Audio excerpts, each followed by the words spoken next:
الحمد لله نحمده ونستعينه ونستغفره ونؤمن به ونتوكل عليه ونعوذ بالله من شرور أنفسنا ومن سيئات أعمالنا من يهده الله فلا مضل له ومن يضلله فلا هادي له ونشهد أن لا إله إلا الله وحده لا شريك له ونشهد أن سيدنا ومولانا محمدا عبده ورسوله صلى الله تعالى عليه وعلى آله وأصحابه أجمعين أما بعد فأعوذ بالله من الشيطان الرجيم بسم الله الرحمن الرحيم فسبحان الله حين تمسون وحين تصبحون وله الحمد في السماوات والأرض وعشيا وحين تظهرون يخرج الحي من الميت ويخرج الميت من الحي ويحيي الأرض بعد موتها وكذلك تخرجون ومن آياته أن خلقكم من تراب ثم إذا أنتم بشر تنتشرون ومن آياته أن خلق لكم من أنفسكم أزواجا لتسكنوا إليها وجعل بينكم مودة ورحمة إن في ذلك لآيات لقوم يتفكرون صدق اللہ العظیم۔ 21ویں سپارے سورہ روم کی چند آیات کریمہ تلاوت کی ہیں۔ ان آیات میں اللہ تبارک و تعالی اپنی عظمت کو، اپنی قدرت کو، اپنی شان کو، اپنی کبریائی کو، اپنی رفتوں کو بیان کر رہے ہیں اور یہ بتلا رہے ہیں کہ تمہارا الہ مشکل کشا کارساز ایک اللہ ہے۔ آج پوری دنیا میں بہت ساری درگاہیں بن گئیں اور بہت سارے نعوذ باللہ مشکل کشا بنا لیے گئے۔ کوئی انبیاء علیہ السلام کو مشکل کشا کہہ رہا ہے، حضرت عیسیٰ علیہ السلام کو اللہ کا بیٹا بنا رہا ہے، کوئی حضرت علی رضی اللہ تعالی عنہ کو مشکل کشا کہہ رہا ہے، اور کوئی حضرت عبد القادر جیلانی رحمہ اللہ کو مشکل کشا کہہ رہا ہے۔ اگر یہ مشکل کشا ہوتے تو قرآن میں ان کی عظمتوں کا بیان آتا، ان کی رفتوں کا بیان آتا، ان کی بلندیوں کا بیان آتا، لیکن اللہ تبارک و تعالی نے انبیاء علیہ السلام کا ذکر ضرور فرمایا اور یہ بات بھی سمجھائی گئی کہ انبیاء علیہ السلام بھی ایک وقت کے لیے دنیا میں آئے اور دنیا سے چلے گئے۔ مشکل کشا کون ہے؟ جو حی ہے، جو قیوم ہے اور جو سارے جہانوں کو اولاد دینے والا ہے۔ ماں کے پیٹ میں بچوں کی پرورش کرنے والا کون ہے؟ ہے کوئی جو ماں کے پیٹ میں بچوں کی پرورش کر سکے؟ اللہ تبارک و تعالی ایک ایک وقت میں کھرب بچوں کی پرورش ماؤں کے پیٹوں میں اور انڈوں کے پیٹوں میں کر رہے ہوتے ہیں۔ یہ سارا جہاں اللہ تعالیٰ کی عظمت کی، اللہ تعالیٰ کی قدرت کی، اللہ تعالیٰ کی کبریائی کی گواہی دے رہا ہے۔ اسی لیے قرآن مجید کو آپ پڑھیے، کچھ وقت نکالا کریں، آج موبائلوں کے لیے ٹائم ہے، آج دنیا بھر کی گپ شپ کے لیے ٹائم ہے، لیکن اللہ تعالیٰ کے قرآن کو کتنا وقت ہم دے رہے ہیں؟ غور کر لیں، کتنے لوگ ایسے ہیں جنہوں نے قرآن مجید کا ترجمہ اور تفسیر پڑھا ہے؟ ایک بڑی تعداد وہ ہے، زندگی گزر جاتی ہے لیکن قرآن مجید کا ترجمہ اور تفسیر پڑھنے کا موقع نہیں ملتا۔ اس لیے ہمیں چاہیے کہ ہم اپنا وقت اللہ تعالیٰ کے قرآن کو دیں۔ ایک حدیث میں فرمایا ان اللہ یرفع بہذا الکتاب اقواما ویضع بہ آخرین، اللہ تعالیٰ اس قرآن کے ذریعے بعض قوموں کو عروج عطا فرمائے گا۔ جو قومیں اس قرآن پر عمل کریں گی وہ عروج پائیں گی۔ حضور صلی اللہ علیہ وسلم، صحابہ کرام، خلفائے راشدین، تابعین تبع تابعین، جب تک اس قرآن مجید پر عمل کرتے رہے، امت عمل کرتی رہی، عروج پاتی رہی۔ آج ہم نے قرآن مجید کو چھوڑ کر غیروں کی طرف دیکھنا شروع کر دیا کہ امریکہ کیسے راضی ہوگا، چائنا کیسے راضی ہوگا، عالمی دنیا کیسے راضی ہوگی۔ ایک اللہ کو راضی کرنے کی فکر کرنی چاہیے۔ ایک حدیث میں آتا ہے، فرمایا جو انسان اللہ کو راضی کرنے کی فکر میں لگ جاتا ہے، چاہے دنیا والے ناراض ہو جائیں، تو جب اللہ راضی ہو جاتے ہیں تو دنیا والے بھی راضی ہو جاتے ہیں، اور جو دنیا والوں کو راضی کرنے کی فکر میں لگ جاتا ہے اللہ کو ناراض کر کے، اور جب اللہ ناراض ہو جاتے ہیں تو دنیا والے بھی ناراض ہو جایا کرتے ہیں۔ آج گھر کیوں اجڑ رہے ہیں؟ آج بھائی بھائی میں لڑائی کیوں ہے؟ آج خاندانوں میں لڑائی کیوں ہے؟ اس سے کہ اللہ کو راضی کرنے کی فکر کم ہو گئی، دنیا والوں کو راضی کرنے کی فکر ہو رہی ہے۔ تو میرے دوستو، قرآن مجید کا ایک اہم موضوع اللہ تعالیٰ کی عظمتوں کو بیان کرنا ہے، اور وہ ابتدا سے شروع ہوتا ہے۔ سورہ فاتحہ سے لے کر سورۃ الناس تک اللہ کی عظمتوں کا بیان چلتا ہے۔ سورہ فاتحہ میں ابتدا میں دیکھ لیجئے کس کی عظمت بیان ہو رہی ہے؟ انبیاء علیہ السلام کی عظمتوں اور رفعتوں بلندیوں کی انتہا نہیں، صحابہ کرام کی عظمتوں رفعتوں بلندیوں کی کوئی انتہا نہیں، اولیاء اعظام کی رفعتوں بلندیوں کی کوئی انتہا نہیں، لیکن یہ سب مخلوق ہیں۔ خالق صرف ایک ہے، مشکل کشا ایک وہ ہے، اور زندگی دینے والا وہی ہے۔ باقی سارے کے سارے آئے، سارے انبیاء علیہ السلام آئے اور دنیا سے پردہ کر گئے، قبروں میں چلے گئے، اور ہم سب نے قبروں میں چلا جانا ہے۔ جو قبر میں چلا جائے وہ مشکل کشا نہیں ہوتا، جو خود مٹی میں اوپر لیٹ جائے آرام کرے وہ مشکل کشا نہیں ہے۔ مشکل کشا وہ ہے جو سارے جہاں کا خالق ہے، سارے جہاں کا مالک ہے، اور جس کی بادشاہت ہمیشہ سے ہے، ہمیشہ رہے گی۔ تو اللہ تعالیٰ یہاں اپنی تعریف، اپنی عظمت، اپنی بڑائی کو مختلف انداز میں بیان کر رہے ہیں۔ سورۃ الروم ہے، 21واں سپارہ ہے، اور آیت نمبر 17، 18، 19، 20 آگے چل رہی ہیں۔ فرمایا فسبحان اللہ حین تمسون وحین تصبحون، فرمایا اللہ کی تسبیح بیان کرو جب شام ہو اور جب صبح ہو، یعنی شام کو بھی اللہ کی تسبیح بیان کرو اور صبح بھی اللہ کی تسبیح بیان کرو۔ اسے کہ پالنے والا ایک ہی ہے، مشکل کشا ایک ہی ہے، سارے جہانوں کو بنانے والا ایک ہی ہے۔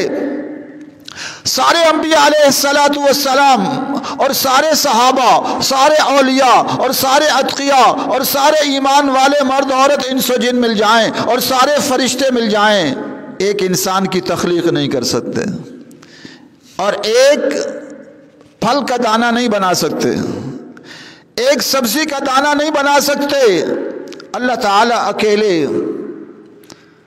بعض اوقات آج کل سوشل میڈیا کا دور ہے، بعض لوگ تعارف کراتے ہیں یہ فلاں علاقہ ہے، فلاں علاقہ ہے، وہ پاکستان ہی کے اتنے علاقے ہیں۔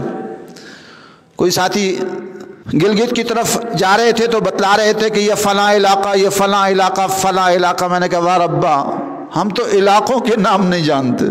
ہمارے ملک کے اندر ہیں، دوسرے ملکوں میں پتہ نہیں کتنے ہوں گے، اور آپ ایک ایک علاقے سے واقف ہیں، ایک ایک مرد عورت سے واقف ہیں، ایک ایک کی شکل سے واقف ہیں کہ جو شکل والا انسان دنیا میں ایک کسی علاقے میں آ گیا اب دنیا میں نہیں آئے گا، اس آواز کا انسان بھی نہیں آئے گا.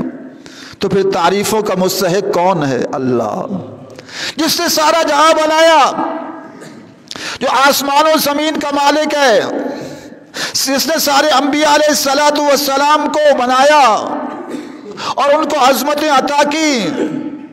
وہ ایک رب سب کا مشکل کشا ہے. اگر کوئی اور مشکل کشا ہوتا اس کی بڑائی بیان ہوتی. قرآن میں حضرت علی رضی اللہ تعالی عنہ کی عظمتوں اور رفتوں کی انتہا نہیں ہے، لیکن وہ مشکل کشا نہیں ہے، وہ کارساز نہیں ہے. اس سے یا علی مدد کا نعرہ لگانا شرک ہے، ناجائز اور حرام ہے.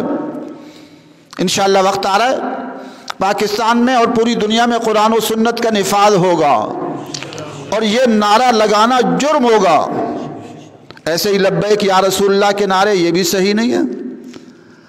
لبیک صرف ایک اللہ تبارک و تعالیٰ کے لیے ہے جو حاضر ناظر ہے، ہر جگہ ہے. ہم ان کا احترام کرتے ہیں، ان کے جذبوں کا احترام کرتے ہیں، لیکن شرکیہ نعرے جائز نہیں ہے کوئی بھی لگائے. تو قرآن اللہ تعالیٰ کی عظمتوں کو، رفتوں کو بیان کرتا ہے. فرمایا فسبحان اللہ حین تمسون وحین تصبحون. اللہ کی پاکی اور تسبیح بیان کرو شام کو بھی اور صبح کو بھی. وَلَهُ الْحَمْدُ، اسی کی تعریفیں ہیں. ورنہ کہا جاتا تعریفیں اللہ کی بھی ہیں اور فلاں کی بھی ہیں، نہیں، اللہ کی. وَلَهُ الْحَمْدُ فِي السَّمَاوَاتِ، آسمانوں میں بھی اسی کی تعریفیں، والارض، اور زمین میں بھی اسی کی تعریفیں، وعشیاً، اور اللہ تبارک و تعالیٰ کی تعریفیں دن کے آخر میں بھی، وحین تظہرون، اور جب تم دوپہر کرتے ہو، یعنی ہر وقت اللہ کی تعریفیں.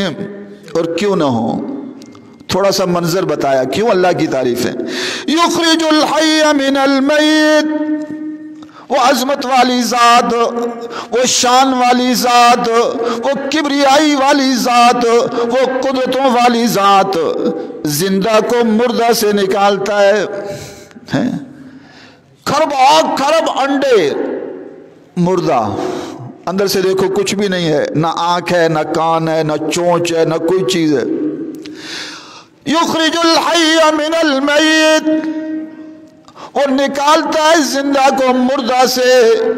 کرب انواع و اقسام کے انڈے ہیں، طوطوں کی سینکڑوں اقسام ہیں، اور موروں کی بے حساب اقسام ہیں، اور چھوٹی چھوٹی مچھلیاں ہیں کھرب قسم کی. وہ سارے کے سارے انڈے مردہ ہیں، کوئی زندگی کا آثار نظر نہیں آتا. اللہ ان میں سے خوبصورت قسم کے پرندے اور خوبصورت قسم کے جانور پیدا کر دیتا ہے. سبحان اللہ. ایسے ہی انسانوں اور بہت ساری مخلوق ہے، اس کی منی مردہ ہے، زندگی کے کوئی آثار نہیں. وہ پیدا نہ کرنا چاہے تو کوئی پیدا نہیں کر سکتا. انبیاء علیہ الصلوۃ والسلام، حضرت ابراہیم علیہ الصلوۃ والسلام بوڑھے ہو چکے ہیں، اولاد نہیں ہے، تو اولاد اپنے کو دے نہیں سکے، جب اللہ نے دی تبھی ملی. تو یخرج الحی من المیت، وہ تعریفوں والا کیوں نہ ہو، وہ زندہ کو نکالتا ہے مردہ سے. کھرب قسم کے انڈے، کھرب قسم کی منیاں، ان سب مردہ چیزوں سے زندہ حسین اور خوبصورت انسان کون بناتا ہے؟ جانور کون بناتا ہے؟ پرندے کون بناتا ہے؟ درندے کون بناتا ہے؟ ہے کوئی؟ آج تو درگاہیں بنی ہوئی ہیں، فلاں درگاہ، یہ منتوں کو پورا کرتے ہیں. منت پوری کرنے والی ذات کون ہے؟ اللہ. ہاں دعا کرا سکتے ہیں کسی زندہ بزرگ سے، اس میں کوئی حرج نہیں، لیکن ان سے مانگنا، ان کی قبروں پر چڑھاوے چڑھانا، ان کی قبروں پر طواف کرنا، ان کی قبروں پر جا کے سجدے کرنا، یہ جائز نہیں ہے۔ اگر سجدوں کی اجازت ہوتی سجدے کی تو آقا انعامدار جناب نبی اکرم صلی اللہ علیہ وسلم کی قبر پر سجدہ ہوتا، لیکن سجدہ کس کے لیے؟ ایک اللہ کے لیے، اس لیے کہ یخرج الحی من المیت، وہ کرب کرب زندوں کو مردوں سے نکالتا ہے، ویخرج المیت من الحی، اور ایسے ہی وہ مردہ کو زندہ سے نکالتا ہے۔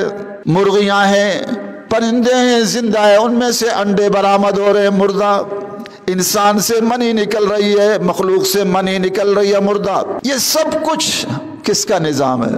ایک اللہ کا۔ وَيُحْيِي الْأَرْضَ بَعْدَ مَوْتِهَا، اور زمین کو زندہ کرتا ہے مرنے کے بعد، اسی زمین سے کھربا کھرب ٹن کی گندم پیدا کرتا ہے، کھربا کھرب ٹن کی مکئی پیدا کرتا ہے، کھربا کھرب ٹن کے گنے پیدا کرتا ہے، کھربا کھرب ٹن کی دالیں پیدا کرتا ہے۔ اللہ اکبر۔ تو یہ زندگی، زمین میں زندگی کون عطا کرتا ہے؟ اللہ۔ اور یہ سسٹم کس نے بنایا ہے؟ اللہ نے۔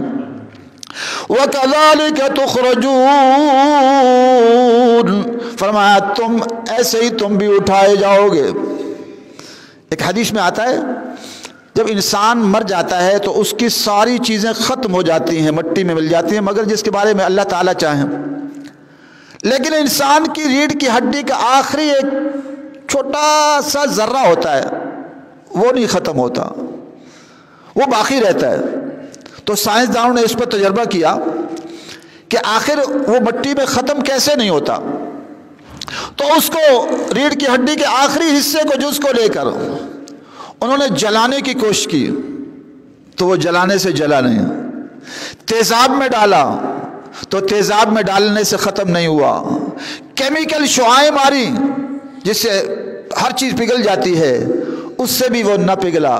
صدق رسول اللہ صلی اللہ علیہ وسلم، ہمارے آقا نے سچ فرمایا۔ فرمایا جب انسان مر جاتا ہے اس کی ہر چیز ختم ہو جاتی ہے، جسم کا ایک آخری ٹکڑا بچ جاتا ہے، اس سے اللہ تعالیٰ اس کو دوبارہ اگائیں گے زمین سے۔ جیسے دیکھیں گندم ختم ہو جاتی ہے، ایک موسم آتا ہے کہ بہت ساری جڑی بوٹیاں ختم ہو جاتی ہیں، لیکن اچانک وہ جڑی بوٹیاں اگ رہی ہوتی ہیں۔ کیسے اگ رہی ہوتی ہیں؟ ان کے وہ چھوٹے چھوٹے بیج رہ جاتے ہیں، اور ان بیجوں میں وہ سارا بایو ڈیٹا سارا موجود ہوتا ہے۔ اللہ تعالیٰ کا عجیب پرفیکٹ نظام ہے۔ اللہ تعالیٰ نے جو چیز بنائی ہے نا، اس میں مختلف پروٹین ہیں، مختلف اشیاء غذائیاں ہیں، وہ اگر ایک خاص مقدار 1 گرام لے لو تو اس کے اندر لکھا ہوتا ہے کہ 10 گرام کے اندر یا 100 گرام کے اندر اتنی مقدار میں یہ کیلوریز ہوں گی، اور وہ پوری دنیا میں برابر ہوں گی۔ ایسا نہیں ہوتا ہے ایک جگہ اور ہے دوسری جگہ اور ہے۔ 100 گرام کا سیب لے لیں تو جو اس کے اجزاء غذائیاں ہیں وہ پوری دنیا میں برابر کیسے ہیں؟ وہ پوری دنیا میں برابر ملیں گے۔ ایسے ہی کیلا لے لیں، اس کے جو اجزاء غذائیاں ہیں، اس کے اندر پروٹین ہے، اس کے اندر جو بھی اجزاء غذائیاں ہیں، وہ سارے کے سارے پوری دنیا میں 100 گرام میں وہی برابر ملیں گے۔ میرے رب کا پرفیکٹ نظام ہے۔ ما ترى فی خلق الرحمن من تفاوت، فرمایا تم رب رحمان کی بناوٹ میں کمی بیشی نہیں پاؤ گے۔ انسان چیز بناتا ہے کمی بیشی رہ جاتی ہے، اللہ تبارک و تعالیٰ جو بھی چیز نظام بناتے ہیں، اس نے سورج بنایا، اس کا سورج پرفیکٹ ہے، سورج کے گھومنے کا نظام بنایا وہ پرفیکٹ ہے، اس نے زمین بنائی اور زمین 2 اطراف میں گھوم رہی ہے، اس کے گھومنے کا نظام پرفیکٹ ہے۔ اب یہ نقشہ اوقات نماز لگا ہوتا ہے، اس میں روزانہ کا لکھا ہوتا ہے طلوع اتنے بجے اور غروب اتنے بجے۔ کیوں؟ ہر مہینے کے لحاظ سے زمین 2 سمتوں میں گھوم رہی ہے، ایک سمت تقریباً کوئی 1600 کلومیٹر فی گھنٹہ کی رفتار سے گھوم رہی ہے اور رات دن بن رہے ہیں، اور سورج کے اطراف میں 1,00,000 کلومیٹر فی گھنٹہ کی رفتار سے گھوم رہی ہے، اور اس میں موسم بن رہے ہیں، موسموں تیار ہو رہے ہیں۔ اللہ کی عظمتیں سبحان اللہ، غور کرو۔ ہم ایک گاڑی کو، ایک ٹرک کو یہاں سے کراچی لے جانا چاہتے ہیں تو کتنا ڈیزل خرچ ہو جاتا ہے، اور وہ ڈیزل بھی کس نے پیدا کیا؟ اللہ نے، ہم نے نہیں بنایا۔ تو ایک ٹرک میں کتنا ڈیزل خرچ ہوتا ہے؟ اللہ کی عظمتوں پر قربان جاؤں، اللہ تعالیٰ کی شان پر قربان جاؤں، اللہ تعالیٰ کی کبریائی پر قربان جاؤں۔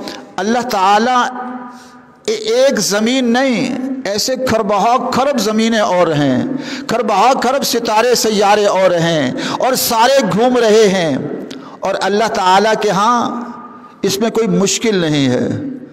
ورنہ اتنی بڑی زمین کو گھمانا، اور ایسے گھمانا پتہ بھی نہیں چل رہا۔ سائنسداں کہتے ہیں کہ گھوم رہا ہے، ہم کہتے ہیں ٹھیک ہے جی گھوم رہا ہے، لیکن اس کو گھمایا کس نے؟ سوال تو یہ ہے، زمین کو گھمایا کس نے؟ دل 1,00,000 مرتبہ یومیہ دھڑکتا ہے، اس نے چلایا کس نے ہے؟ پھیپھڑے یومیہ 25,000 مرتبہ سانس لیتے ہیں، ان پھیپھڑوں کو چلاتا کون ہے؟ گردے ہر گھنٹے میں 2 مرتبہ سارے خون کی صفائی کرتے ہیں، ان گردوں کا نظام بنایا کس نے ہے؟ ہمارے جگر 500 قسم کے انواع و اقسام کے کام کرتا ہے۔ جگر، اگر جگر متاثر ہو جائے تو پھر انسان کی موت واقع ہو جاتی ہے۔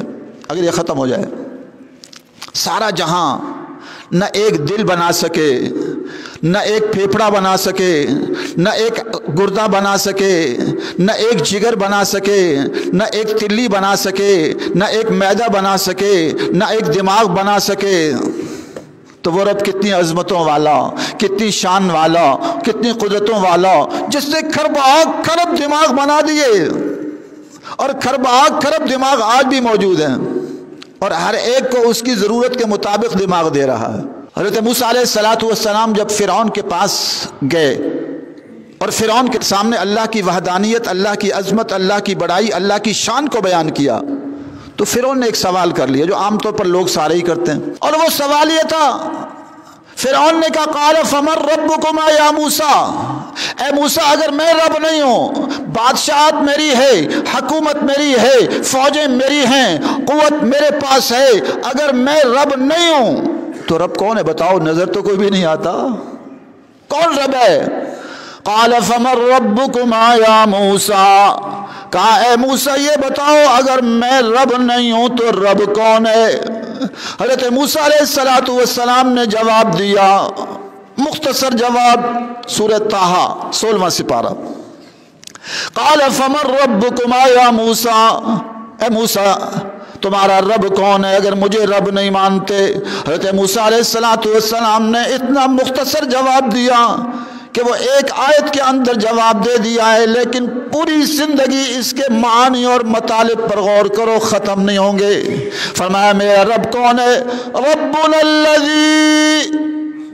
ربنا الذی اعطا کل شیء خلقا، فرمایا رب وہ جس نے ہر مخلوق کو اس کے مطابق تخلیق عطا کی، ہر مخلوق کو اس کے مناسب تخلیق عطا کی۔ ثم ہدا، دوسرا کام یہ کیا کہ اس کو پھر چلا بھی دیا۔ دیکھو دل کو دل کے مطابق تخلیق عطا کی، دماغ کو دماغ کے مطابق تخلیق عطا کی، آنکھوں کو آنکھوں کے مطابق تخلیق عطا کی، گردوں کو گردوں کے مطابق تخلیق عطا کی، اور جگر کو جگر کے مطابق تخلیق عطا کی، عورتوں کو عورتوں کے مطابق تخلیق عطا کی، مردوں کو مردوں کے مطابق تخلیق عطا کی۔ سائنسداں کہتے ہیں آنکھوں میں 13 کروڑ کیمرے ہیں، ہمارے کیمرے لاکھوں روپے کے کیمرے 8-10 سال بعد کام کرنا چھوڑ دیتے ہیں، کہتے ہیں یہ خراب ہو گیا۔ اللہ کی عظمتوں پر قربان جاؤں جو 50 سال 60 سال 100 سال تک رب کریم کے 13 کروڑ والے کیمرے کام کرتے رہتے ہیں، ہے کوئی بنا سکتا ہے؟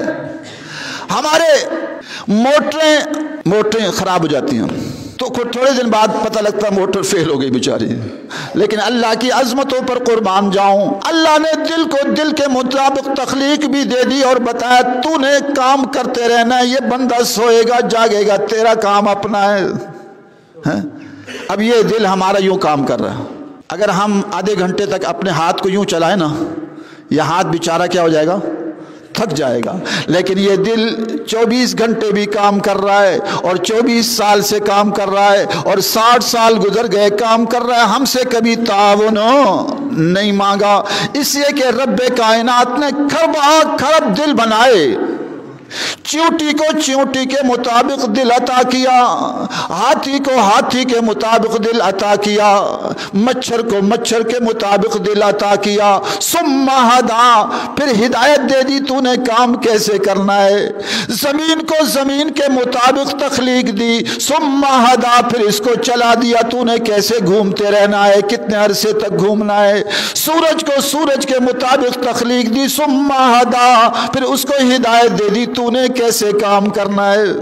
تو رب وہ ہے، موسیٰ علیہ السلام نے فرمایا ربنا الذی اعطی کل شیء خلقا، ہر ایک کو اس کے مطابق تخلیق دی، جانوروں میں دودھ بننا تھا، ہم ایک تھن بنا سکتے ہیں؟ کہتے ہیں جی مولوی صاحب دنیا کہاں پہنچ گئی، آپ پرانی باتیں کر رہے ہیں، دنیا کہاں پہنچ گئی؟ ہم کہتے ہیں دنیا پیچھے چلی گئی، آگے نہیں گئی۔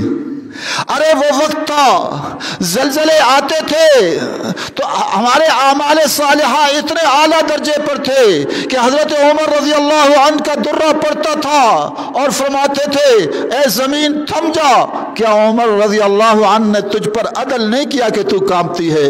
اس وقت زمین ٹھہر جاتی ہے، آگ نکلتی تھی تو ہمارے اعمال اتنے اچھے تھے کہ فائر بریگیڈ کی ضرورت نہیں ہوتی تھی، جو ہے صحابہ اکرام کو بھیجا جاتا تھا کہ جاؤ اس آگ کو جہاں سے نکلی ہے وہاں بند کر کے آ جاؤ، وہ جاتے ہیں اپنی چادر کے ذریعے سے اس کو پیچھے کرتے چلے جاتے ہیں، وہ آگ بند ہو جاتی ہے، اور دریاؤں کا پانی بند ہوتا تھا، حضرت عمر رضی اللہ عنہ کا خط پہنچتا تھا اور پانی چل پڑتا تھا، جنگلوں میں صحابہ اکرام پہنچتے تھے اور اعلان کرتے تھے کہ حضور صلی اللہ علیہ وسلم کے صحابہ آئے ہیں، اے جنگل والو جنگل خالی کر جاؤ، اب ہم نے اس جنگل میں رہنا ہے۔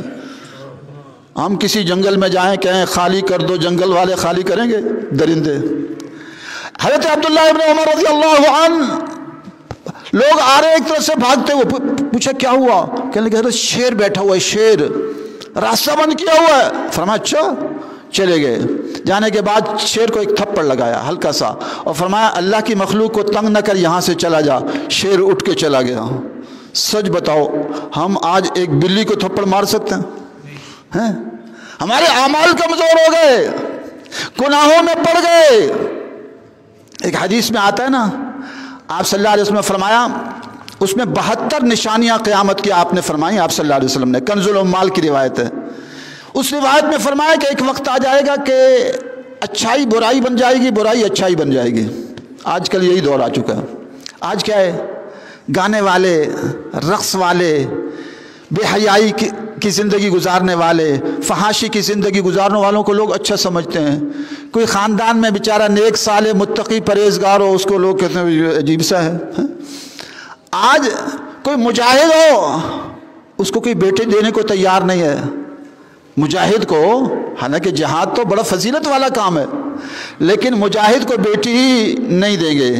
کوئی پیسے والا دولت والا آئے تو اس کو بیٹی دینے کے لیے تیار ہے۔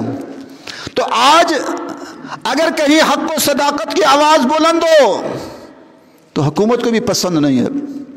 لال مسجد کے اندر سے ہمیں تقریباً 7-8 سال سے اچانک پابندی لگا دی، آپ بیان نہیں کر سکتے۔ کیوں نہیں کر سکتے؟ بس نہیں کر سکتے، اوپر سے آرڈر ہے۔ امریکہ اور برطانیہ اور ہندوستان والے آپ کو پسند نہیں کرتے، اب ہم کیا کریں امریکہ والوں کو؟ تو میں نے کہا امریکہ والے تو حضرت والد صاحب رحمۃ اللہ علیہ کو بھی پسند نہیں کرتے تھے، حضرت مولانا محمد عبداللہ غازی شہید رحمۃ اللہ علیہ کو، وہاں سے پابندی لگا دی۔ اب اس کے بعد یہاں ہم نے بڑا انتظار کیا، یہاں کی انتظامیہ سے، یہاں کے جو مولوی صاحبان تھے ان سے یہ کہا کہ دیکھو یہاں مدرسہ ہونا چاہیے، یہاں بچیوں کے نماز کی جگہ ہونی چاہیے۔ الحمدللہ ہمارے ہاں لال مسجد میں بھی ہم نے ترتیب قائم کی ہے، لیکن اس انتظامیہ نے ہمارے ساتھ ایسا رویہ رکھا جیسے کہ کوئی ہم جیسے ہندوستان کے لوگ ہیں، وہ رویہ رکھا۔ مجبوراً پھر ہم نے انتظام سنبھالا اور انتظامیہ نے کہا جی، انتظامیہ کو میں نے کہا کہ اگر آپ یہ سمجھتے ہیں ہم حق پر نہیں ہیں اور مباہرہ کر لیتے ہیں۔ اتنی ایمانی جرات تو ہونی چاہیے۔ ہم بھی اپنی بچیاں لاتے ہیں اور اپنے بچے لاتے ہیں، اپنے خاندان لاتے ہیں، تم بھی لاؤ۔ اگر تمہارا یہ موقف ہے کہ حکومت، سرکار کی، حکومت کی انتظامیہ زیادہ اچھی ہے تو آؤ، ہم یہ کہتے ہیں یا اللہ ہم حق پر ہیں، اگر ہم غلطی پر ہیں ہمیں زمین میں دھسا دے، اور اگر یہ غلطی پر ہیں ان کو زمین میں دھسا دے۔ جرأت تو کرو۔ وہ کہنے کہ نہیں اتنا ہمارا ایمان نہیں ہے۔ عبداللطیف صاحب ہیں سکوٹ، یہاں سابق صدر ہیں، پوچھ لے جا کر، اور ابھی بھی میں نے دعوت دی ان کو۔ باہر جمعے پڑھ رہے ہیں جی غاصبانہ قبضہ۔ غاصبانہ قبضہ کس بات پر ہے؟ یہاں ہم نے قبضہ کر کے کوئی نعوذ باللہ یہاں کوئی گانے باجے ہو رہے ہیں؟ یہاں وہ حق و صداقت کی آواز بلند ہو رہی ہے جو الحمدللہ لال مسجد میں ہوا کرتی تھی، آج یہاں ہو رہی ہے۔ اگر حق و صداقت کی آواز بلند نہ ہو، وہ تو پسند ہے، یہ مسجد 35 سال کے اندر ایک کمرہ بھی نہ بن سکے اضافی طور پر، اور الحمدللہ جامع حفصہ 11 سال میں ایک چھوٹے سے مدرسے سے ایک عظیم مدرسہ بن جائے، یہ کس طرح بنا؟ یہ تو اللہ تعالیٰ کیا پتہ چلے گا، آسانی سے نہیں بنتی۔ پوری حکومت مخالف، انتظامیہ مخالف، سارے مخالف، اور یہاں سامان بھی تعمیرات کا نہیں آنے دیتے، پھر بھی اللہ کے فضل و کرم سے بنا رہے ہیں اور بنائیں گے انشاءاللہ۔ بدکاری کے اڈوں کے خلاف کوئی مظاہرہ نہیں، بے حیائی کے اڈوں کے خلاف کوئی مظاہرہ نہیں، یہاں اسلام آباد کے اندر ڈھول باجوں ان کے خلاف کوئی کارروائی نہیں، لیکن اگر حق و صداقت کی آواز بلند ہو اس کے خلاف مظاہرے ایک نہیں 100 کر لو۔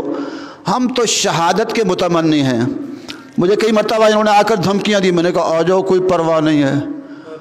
لال مسجد کی قربانی سے امت مسلمہ کے اندر جذبہ جہاد بیدار ہوا ہے، اگر تمہیں جرأت ہے تو آؤ، ہم تو پھر بھی تیار ہیں، کوئی مسئلہ ہی کوئی نہیں ہے۔